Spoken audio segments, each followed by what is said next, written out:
Start over and unmute myself this time. Welcome, people. Hello. Thank you. Sorry. Let's try again. Welcome to the unceded land of the Ohlone tribal people. We acknowledge the many Ramaytush Ohlone families as the rightful stewards on the lands on which we live and reside here in the Bay Area. I put in the link in the chat box a site called Native Lands. You can pull up a map and it will tell you what first person territory you live on. SFPL also wants to acknowledge Black Lives Matter and know that SFPL is not a neutral institution and that we stand in solidarity with Black Lives Matter and ending our own systemic racism in our organization. The document that I shared has links to all sorts of useful and factual information about Indigenous culture, as well as Black Lives Matter. And today we're here to hear Daniel Lezama, which is a partnership with the Mexican Museum. So we are celebrating our Vivas celebration, and this is part of that. Some other library announcements I want to make though, the census has been extended until October 31st. So that is super exciting news. It is so important. Each count, each individual in your living arrangement, and your living arrangement is a wide array of living arrangements. You could be unhoused and you still count, you still matter. We need to get this count. Brings $20,000 per count to our community for essential services, healthcare, food, senior services, all of that. So please tell everybody to take their census. Vote, please. Last day to register to vote online, October 19th. As I mentioned, we are celebrating Viva. We have a lot of authors, a lot of poets, a lot of artists. We are so excited. Wednesday, we'll be having Benjamin Bach Sierra, who is our On the Same Page author, along with Luis Rodriguez. So it's an amazing night. I cannot wait for this. And Benjamin's book launches this night. So it's a book launch celebration. And it's the sequel to Barrio Bushido, Pura Neta. Looking forward to it. We have so many events lined up with Viva. Please check it out. A lot of art and a lot of poets.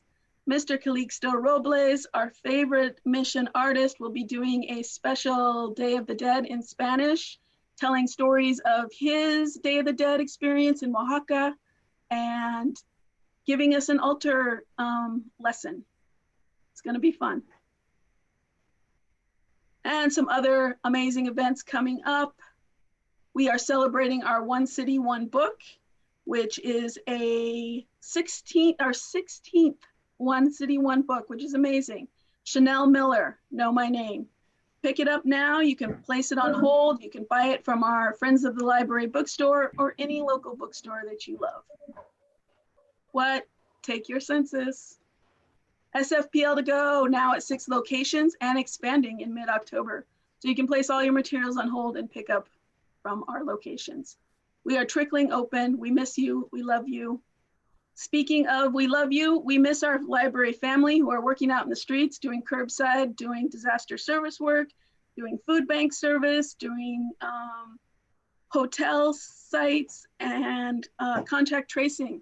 And to them, we salute and we miss you and love you, and wear your masks so you protect our service workers that are out in the streets daily. Mask up. Beautiful art by Samuel Rodriguez. Definitely check out his art. You can still get your city test for free. City Test SF. Vote, please vote. This beautiful art is by Ali Bloom, who did a discussion on Tuesday. So again, lots of art we have. We are so excited about all the art that we get to talk about. And today, we want to thank our friends for sponsoring all that we do here and bringing us such great programs like today's. So check out our friends' site, follow them on social. Like I said, they just opened an online bookstore, so that will expand. But they do have our Viva authors and our One City author. All right, today we are so fortunate to be in partnership with the Mexican Museum, who is still in construction of their new site, which will be kind of located down that museum corridor by the Museum of African Diaspora and Soma and Yerba Buena. So we're so excited that it's going to be an amazing spot. Due to pandemic and COVID, they are now looking at an opening date of summer 2022. And maybe they'll get Daniel to come do a program, to do an event, to do an exhibition. Yes. So today we have Daniel Lezama, contemporary Mexican painter, and we're gonna have a dialogue and discussion. So get your questions ready. We're excited. Born in Mexico City to Mexican American parents, Lezama studied visual arts at Mexico's National University. He has been sponsored several times by both the National Endowment for the Arts and the National Creator System in Mexico. His 2008 early mid-career exhibition, The Prodigal Mother, in the Mexico City Museum was marked by the publication of an extensive monograph on his work. In 2011, the exhibition Travelers was published by Javis Art in Germany. Other more recent monographs include Trees of Pamonchan, The Soft Motherland, and The Soft Motherland. To date, he has shown in more than 100 individual collective exhibitions, including Great Masters of the 20th Centuries in Marco Museum, the second Beijing Biennial, the Mexican Palace of Fine Arts, Imperium at Leipzig, Images of the Nation at Munal, MUNAL, the centerpiece of the Mexican Pavilion at the Milan Universal Exhibition, and the 10th Mariscal Biennial in Porto Alger, 2015. Lezama is also a mentor, juror, curator, and tutor to young generations of visual artists. So we're gonna show a quick 8-minute video of Daniel's work put together by the Mexican Museum. And then we're gonna open it up to conversation and questions and dialogue. So we're really excited. So we will see you in 8 minutes.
That was a great video.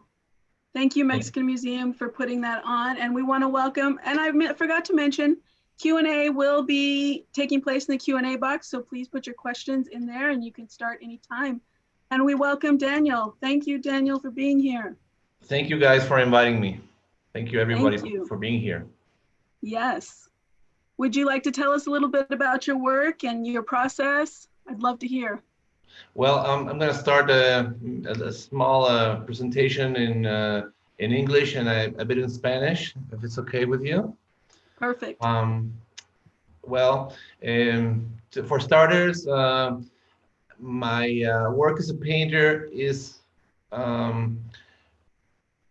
based on actual experience of living conditions, of references around me in my native country, which is Mexico. Also, my native country would be universal culture, in the sense that my father gave me a very extensive cultural background in the arts and philosophy. And when I was a young boy, I used to look at the art books and paintings and classical paintings, and I was thinking, I love this, but I would like to see something else in there. I would like the story to be a different story to be told, a more exciting one, maybe not necessarily a better one, but a more exciting one that's more satisfactory for myself. So the basis of my art is, in a way, a road to self-satisfaction. It sounds like a sort of like a maybe like a masturbatory mental effort, but it's the fact that I am in a privileged position to be able to do in my canvas what I want to see. And this is a cycle that apparently is closing itself. I would seem like egotistical, but when I believe when you're honest with yourself and you're honest with your own needs and desires, suddenly you're honest with everyone. You sort of get in touch with some human connection, archetypal connection, maybe with the rest of humanity. I think that's sort of the way for any kind of art to connect with everyone. I don't agree with the notions of division and specificality. I think we're all one. It's like a sort of a universalist or humanistic vision. I believe art is a way to transcend into a realm of fiction, not a realm of reality. Of course, reality is present everywhere in fiction. So my work is a work of fiction in the greatest sense of the term. And although my work is realistic in terms of visuals, academic possibly could be defined sometimes as part of my work. I think this is just the matter of illusion. So you can create a believable, credible, and evolving illusion. Will be to refer to reality, but offer an alternate reality. So I think art is a form of parallel reality or parallel universes. So that's my vision of painting. That's the basis for my work, and I would like to share that with you. Maybe I can speak a bit of this in Spanish. Yes, okay? Please. Yes. Mi trabajo pictórico empieza como una búsqueda personal, una búsqueda íntima, una necesidad de ver hacia el interior de mí mismo, que nace a partir de que en el contexto de mi infancia y mi juventud tuve acceso a una cultura muy extensa dada por mi padre en términos de una biblioteca muy extensa de leer y de poseer a través de las imágenes en los libros y en lo escrito, de las imágenes del arte, de las ideas del arte, del pensamiento que está atrás del arte. Y yo cuando era niño veía las pinturas en esos libros y tenía en mi imaginación la noción de que me gustaba, pero quería yo algo distinto, quería algo que me llevara más lejos, que me satisfaciera más, una historia distinta, ¿no? Una historia diferente que se podría, digamos, reconstruir a través de las herramientas de la pintura académica, la pintura realista que yo veía en esos cuadros. Con el paso del tiempo, yo quise ser escritor y sentía que yo pensaba en imágenes, escribía en imágenes. Entonces mi literatura era muy aburrida, era muy, no, pues no sabía contar una historia con palabras. Y siempre pensaba en imágenes, y eventualmente me decidí por ser un creador de imágenes. Eh, yo creo que el origen del sentido de la pintura puede ser un poquito onanista, en el sentido de que uno se satisface a sí mismo porque uno es el primer espectador de lo que uno está pintando. Tengo el privilegio, la suerte de tener la capacidad de plasmar en un lienzo las cosas que yo veo e imagino. Entonces, soy el primer espectador. En realidad soy un espectador con un pincel en la mano. Soy el primero que ve lo que hace y lo puede modificar. Es como un poquito mágico. Siempre ha sido para mí la sorpresa de poder acercarme a un lienzo y hacer lo que yo quiero que esté ahí. Eh, Esto no es una cuestión de alguna forma egocéntrica o centrada en mí mismo. Es un proceso donde tienes que ser extremadamente honesto con tus necesidades y tus deseos como ser humano para poder transmitir en esa creación artística algo a todo el mundo. O sea, que conectarse en una energía arquetípica, humana, de todos los seres humanos.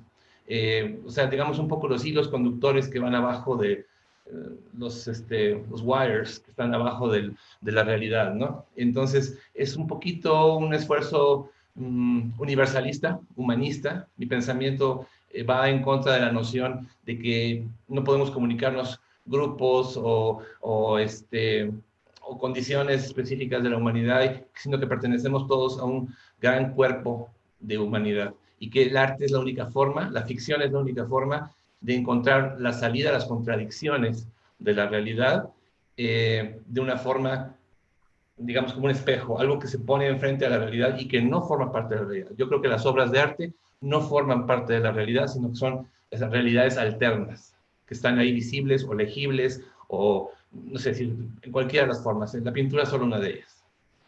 Bueno, creo que esta sería una pequeña presentación de cómo yo veo la pintura y qué significa para mí. Gracias por escucharme. Thank you, Daniel. Thank you. That was great. You know what is drawn? I draw to your work because it has that everyday quality. And from like a female lens, the bodies and the figures that you draw are like my body, like my figure. And combining that with the fantastical, I think, and the honesty that comes from it. So the reality and the fantastical together, I think are just an amazing quality. Would you like to discuss that? Well, you've touched on a very interesting point, which is the presence of the feminine in my work. Um, I want you to understand that depends on my personal philosophy, on the also relates to Mexican reality of the very complex relationship between the sexes in Mexico and in Spanish culture. Um, it's not the result of a process of analysis. It's the result of a process of we could say a desiring eye, an eye that wishes to come into direct contact with some kind of truth that hides behind the appearances of things. And I think the naturality of what's happening in the paintings is a reflection of what I would like to see in reality. It's like a sort of a dream vision. I want reality to be the way I want it. Like I would desire it. I know it is not that way, so I paint it. I cannot change reality as a civil character. I believe my transformation of reality is done through an internal imaginary reflection, fiction. And evidently, my eye is an eye that has a very strong interest in terms of the feminine, in terms of the fertility, in terms of biology, in terms of the positive nature of life versus like eros versus thanatos. Thank you. I saw in the text that Bertha put up there for the Mexican Museum that a kind of the reconciliation of people's fantasy, you know, coming back to fantasy. I've That's something that I've thought about a lot, like, the fiction and the fantasy. And as we become adults, we sort of lose that connection of what our connection is to a fantasy life and how we reconcile that. And I think your work does an amazing job of that. And maybe you can tell us how we can all reconcile ourselves in fantasy life. I wish I could do that, but that's the gift that culture gave me. I mean, reading, looking at paintings, looking at film, reading poetry, observing the creation of man gives me the faith in the possibilities, the great possibilities of reimagining your life and the way you want to live it. When I was young, I was thinking, how am I going to live? I wasn't saying, what am I going to do? Am I going to be an artist or an engineer or whatever? I just wanted to know how I wanted to feel about life and how I wanted to go on in my search. And I think that is what art can do for you. I think the observation of fiction as versus the observation of reality through a rational lens brings you inside of yourself and brings out your true nature that finally is, in my opinion, a desire. It can be desire in many forms, and I believe that's the lesson. I mean, I think art teaches you and asks you to give back, to give forward what you got when you were young or when you were open to an epiphany, and you have the responsibility to respond in kind. So you can say that my painting may be some kind of response in kind to what I got from painting as a young boy, as a young adult. Excellent. Thank you. We're going to take some questions from our audience. Definitely. Let's see. So maybe it's not accurate, but my impression is that the more recent work is more colorful, more pinks, lavender, bright blues. Would you like to discuss on that? Well, my latest work has a special characteristic. I'm a middle-aged guy, and through my early years as a painter, I was very forward-looking in terms of, and very, how do you say, very, not self-reflective, but like looking forward into the canvas and into the images I was creating. But some years in the recent past, due to positive events in my life, I decided also to make an introspection to my process. And these recent paintings with some more violence in terms of visuality and color and spatial ruptures and combinations of planes and pictorial planes, that has to do a lot with a sort of a backstage view of my art, of my creative mind. So the recent group called The Company, which is in this exhibition at the museum, also reflects the processes of creation of characters, of meaning, significance, myths, personal myths, of course. I could not ever dare to say I'm going to create a myth for someone else, but it's a myth for me that gives a sense to my actions and to my life and to my observations, and eventually to the whole process of my existence. So I think the last paintings are sort of crude in terms they are raw materials involved there. You can see piles of pigment, maybe some alchemical elements like charcoal or wood or stone, or precious metals, or energy, or imaginary devices. All these processes require a stronger palette, a stronger use of light. And also, I've been trying to work in recent years with the background light of the canvas, of the blank white canvas. In my early work, I used to do a lot of classical passage in my work on the basis of neutral or brick color backgrounds for my canvases. Now I'm using the white, and it's much more violent in visual terms. Thank you, Daniel. That brought up a question. So your new exhibit at the MMAC, Would you like to talk about that really quickly? And I saw a small video on their Instagram.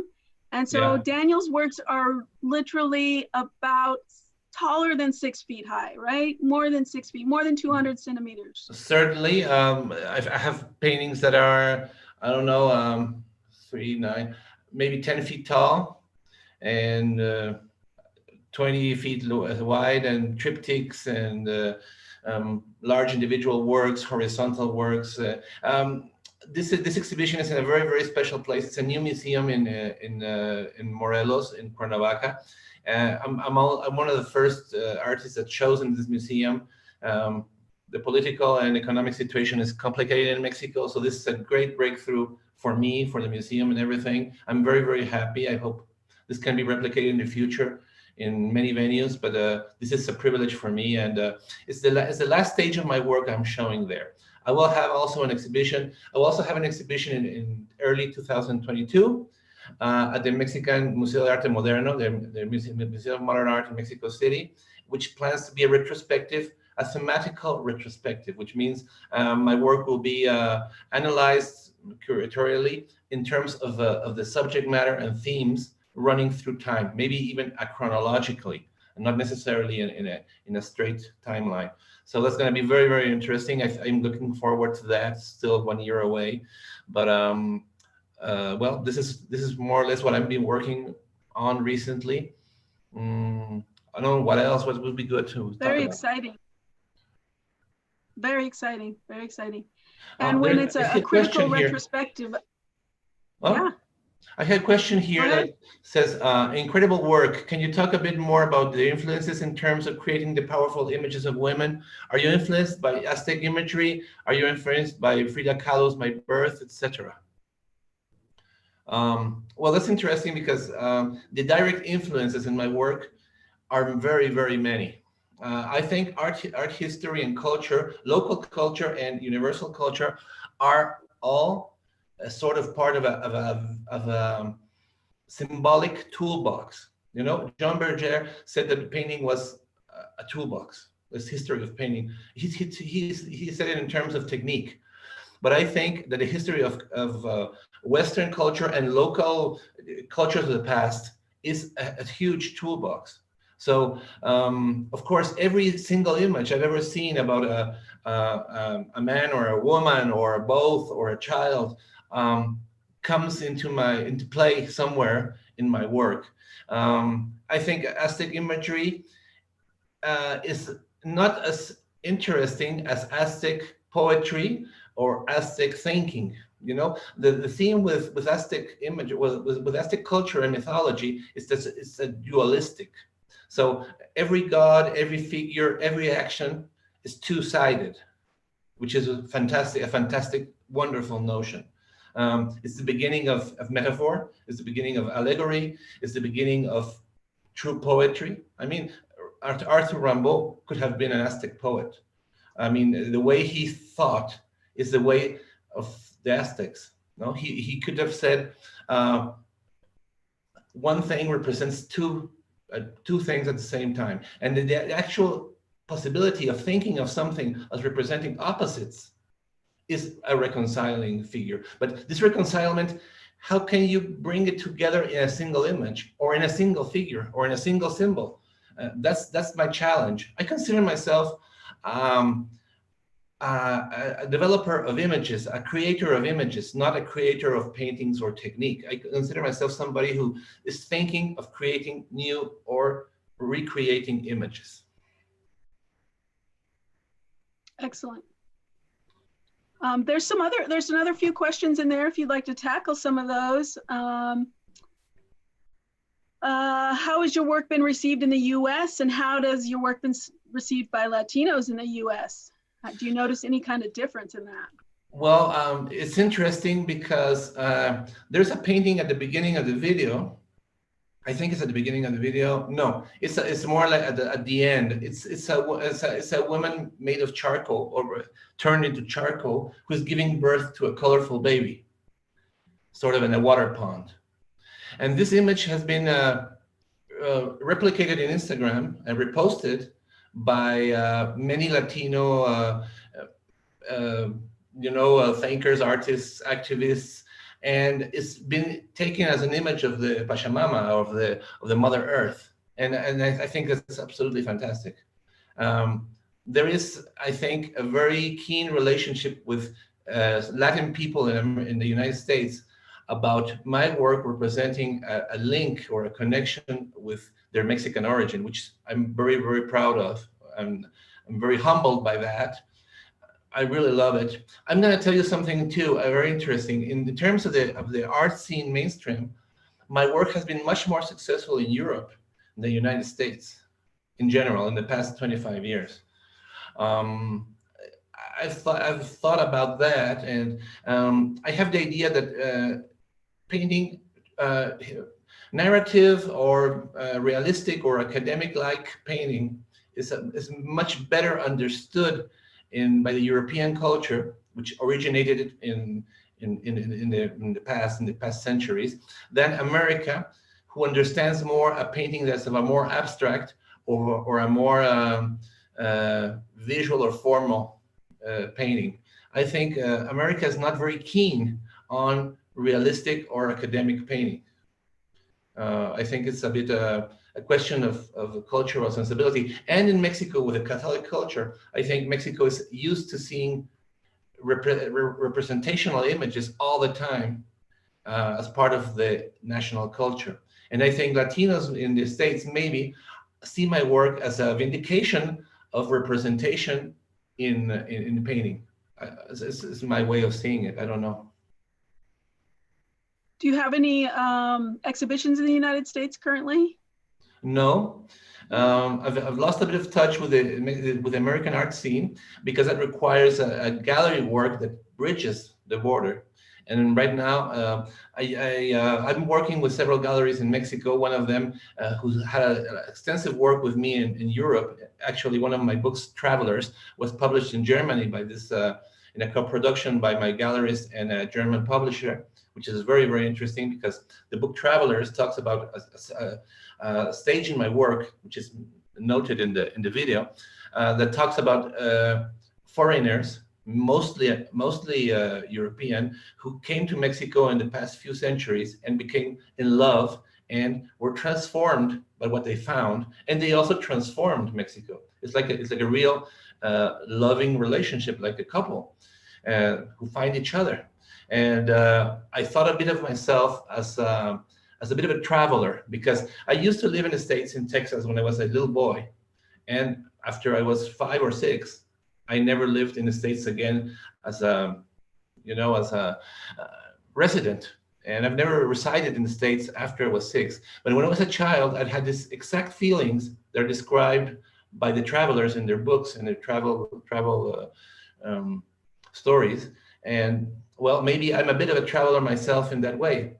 So if you want to elaborate on that, I can go on. That sounds great. I mean, there's a couple other questions, but you could go on as long as you want. No, but if I would like to have a bit of a dialogue here if you want something else. Or, well, I see there's a question here about the themes of Earth and outer space. No? Yeah. Yeah. Well, I think the theme of Earth or the terrestrial versus the void, which is visible for our culture as outer space, as non-atmospheric space, but also as the romantic night, the obscurity of what is unknown, is a constant dynamic of forces, of opposite forces, and I think I do play it out a lot in my work. So sometimes the water and the night come together as a single object or a single symbol, and it also refers to the unconscious. I think that's the closest I can do as an analysis. I would like to remind viewers of my work that I don't feel myself as a programmatic builder of images. I don't start a painting saying exactly this is gonna work this or that way. This is gonna mean this or that. But I'm gonna open myself to some energies that are there in around me or inside me, and I'm going to let them flow and see what happens. And then I'm going to put them together in a framework, which is my pictorial ability or my technical ability and my understanding of pictorial culture. And so I sort of frame these strange things that come out of me into that framework. So I think painting is a framework for images that maybe come from, I'm not sure where. And it's not a way of not making myself responsible for that. I know entirely whatever is there is me, and whatever you see there is me, but it's also something that I let through myself. I sort of consider myself a threshold for images. Interesting. And so when you're starting out, maybe like you can give us an example of like your daily practice, how these images come about. And so do you just have an idea and then you start framing it out, or how does that happen for you? Well, I used to, in the past, I used to work with a lot of sketches. I used to sketch a lot, make drawings, a lot of drawings, and even make a small oil painting that was going to become a larger painting. But this process became kind of mechanical or sort of redundant, and didn't allow me to work directly on the canvas with the freedom I was yearning to. So in recent years, I've started working with less and less previous sketches. Of course, I do come up with a general theme. I want I want to go about this theme more or less this way. I get to work with a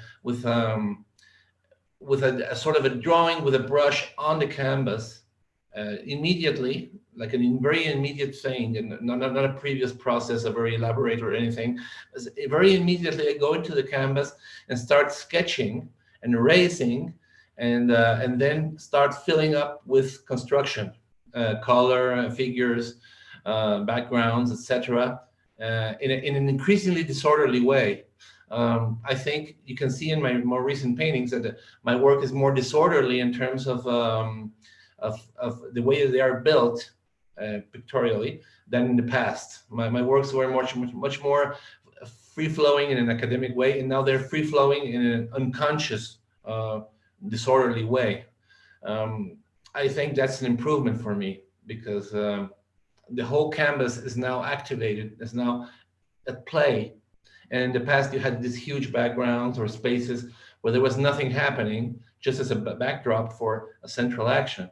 And now there's action everywhere in my paintings. So I think that's my evolution right now. That's something that's growing on me, because now I don't like the idea that some of parts of a painting are just useless, are just an empty space or a vague background. So I want that to work too. So there's an increasing visual complexity. Excellent, thank you. Have you, how is the pandemic affecting you? And have you explored any kind of art around that? Well, my work has been essentially solitary, always, unlike a movie maker or a ballet dancer or whatever. Ultimately, my work stays the same in terms of practical events. But what happens with the pandemic is it's a human drama where you get you get an increased awareness of your relationship to the world and what you are losing by being in lockdown. Because even if you're in a prison for a crime or something, you can eventually believe that the world's outside waiting for you, and just the world as it is, maybe going to receive you and let you be. And now, right now, for some months now, the world is not there outside anymore. You're not welcome outside, and that's a very, very complex thing. I'm trying to wrap my head around how the public sphere is disappearing in social terms, and how do you operate when you're basically in a desert island? I think it's a more psychological problem than a work or artistic problem. I think the coordinates of my work are the same, but sort of the world with which you interact is no longer willing to interact. It's like a divorce. Yeah, very painful divorce. Very painful. This might be a very U.S. centric question, but do you view your work as Mexican or pan Latin American, or not limited or defined by geography? That's a very good question. I think it can be seen in several ways. I mean, Mexico is like a big theme in a lot of my work, and it's certainly the scenery for my work has always been more or less 90%, 95% Mexico. So I think my work can be defined as Mexican. I think I'm a Mexican painter by practical definition, because also my reference material is Mexican. The humanity I portray has a specificity. It is Mexico, but also I don't believe the sphere of action of my work, or the potential sphere of communication of my work, is entirely open. I don't think somebody from any other country will have to catalog my work or most of my work as Mexican to understand it. I think it's just painting about human beings. It's just the human beings I happen to see and relate to are Mexican. You say something interesting there to me, which is, and earlier you mentioned a critical critique of your work being done and someone else cataloging your work. How do you feel about that? Other people critiquing and deep critique and deep cataloging of your work? Well, that happens all the time, and it's welcome. But if I've spoken about that disparagingly, is it because I would wish that my work was seen with an open heart and open eyes, rather than cataloging or eventually even being prejudicious about it, or trying to put a stamp on it in order not to go into it. Maybe my work in some points may be a bit frightening or a bit daunting for many people. And I think one of the reactions, if you are not maybe interested already enough or interested enough in my work, is to put it in a box. And of course, I don't think it's been a real problem for me, but it does happen that my work doesn't follow many of the tenets of contemporary art. And if the scene where my work is viewed is very well steeped in that contemporary view of art, there may be a sense of being beyond time or beyond space, or being anachronical, or being backward looking in terms of being traditionalist or classicist. But actually, I'm just using the tools that the history of painting has given me to speak from a current vantage point, and doing my personal projection on these materials that are available. So I don't belong to a tendency, and that's kind of irritating maybe for some critics. But I've never had that problem from viewers, from regular viewers. I have, I think, a very good relationship with the public. I think the public is always very, very wise in terms that they know my work is not a work of provocation. It's not a work with a negative vantage point on events or things.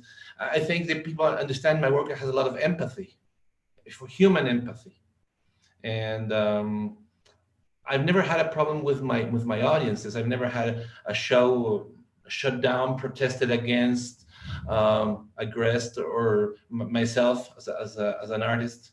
I think I'm very fortunate too. But I think it's also my work. I've tried a lot to be self-critical and very, very authentic in my position, and never steal somebody else's fire. Well, I think you have done just that. I mean, um, I come to your work and I feel very relatable, like I said, just as far as the figures go, but also the fantastical. I mean, I think people want to be drawn in like that. Somebody asked, and you can elaborate. You've pretty much asked this, but how is the work accepted in Mexico? Has there been any problematic views? No, never. I think, in fact, there are some themes, very complicated. There is this theme about the Virgin of Guadalupe, for instance. I worked on that for some years, and I did very, very strong paintings about it. Um, Maybe this is going to sound a bit shocking for some of you, but if you have in your mind the image of the Virgin of Guadalupe, and you sort of close your eyes and try to have a fuzzy view of the image, it's exactly the shape of a vagina. And I think Mexico has known that forever. It's the first subliminal image. And I presented a painting where I made that evident, and evident in a very strong way. And I never had a bad reaction, because I think people, particularly people in Mexico who have a very humane relationship with their body and with the notion of fertility and motherhood and the past, the historical past too, are aware that these images have a very strong subliminal connotation. And but my work is respectful. It's not a work of parody. It's not a work of aggression or provocation. And I think insist on that, that Mexico understands that what the Virgin of Guadalupe actually is physically and visually, and it's like a tacit understanding. It is it's not, nobody needs to say it because everybody knows it. So I just make evident what everybody knows. In that sense, I think when I talk about the Mexican body, when I talk about the Mexican psychology in my work, I think people relate. I haven't had anybody ever feel insulted as a Mexican by my work, and I'm very proud of that. Excellent. I'm going to check YouTube really quick and see if there's any YouTube questions out there. I don't see any, but we are getting towards the end. We are open to questions if any of our audience would like any last questions with Daniel. Do I see anything? Any hands raised? No hands raised. Comments. Everyone is thankful for you being here. Lots of thank yous in the I'm very chat grateful to you guys. box. Let's see. In terms of powerful images of women, you addressed that. Your biggest lesson as being an artist? That's a fantastic question. I think being an artist is a practical development of the old saying of know thyself. I mean, what I've achieved as an artist is transform myself as a human being. I mean, try to know myself and understand myself, and be made whole again, vis-a-vis whatever society wants to teach or impose you as a young boy, and become yourself in the fullest extent of the word. I think the lesson of art is that's the real lesson. Being yourself and learning to be yourself, and also it's the path to becoming an artist. Being pitiless with yourself, and being completely honest with yourself. That's the process. That's the actual process. Not learning to grab a brush or prepare a canvas or how to paint, but it's how to think about yourself and think about the world, and to view art as a question that answers with another question, and forever answers with further questions. So I think that's the lesson. I think that is a great way to end, honest and open, and we're all growing. And loving. Yes, I agree. We love you, Daniel. And friends, we love you too out there in audience land. And thank you for sticking through all the tech issues we have. And I'll send you a follow-up email with all of the links to Daniel's work that you can find. I found this lovely little book online. It's just a gorgeous little thing. I love it so much. So there is things that you can get out there. And hopefully we can get the Mexican Museum to bring in Daniels for an exhibition. I would love to see your work live, or Me too. let's all take a trip to Mexico City when you open up there. That sounds like a great idea. Thank you Bertha, so thank much. you. And we thank the Mexican Museum. We thank you, Daniel. And We'll be in touch. we'll be in touch. We love you, San Francisco, and be in touch with us. Thank you and good Bye-bye. night. Bye-bye. Thank you.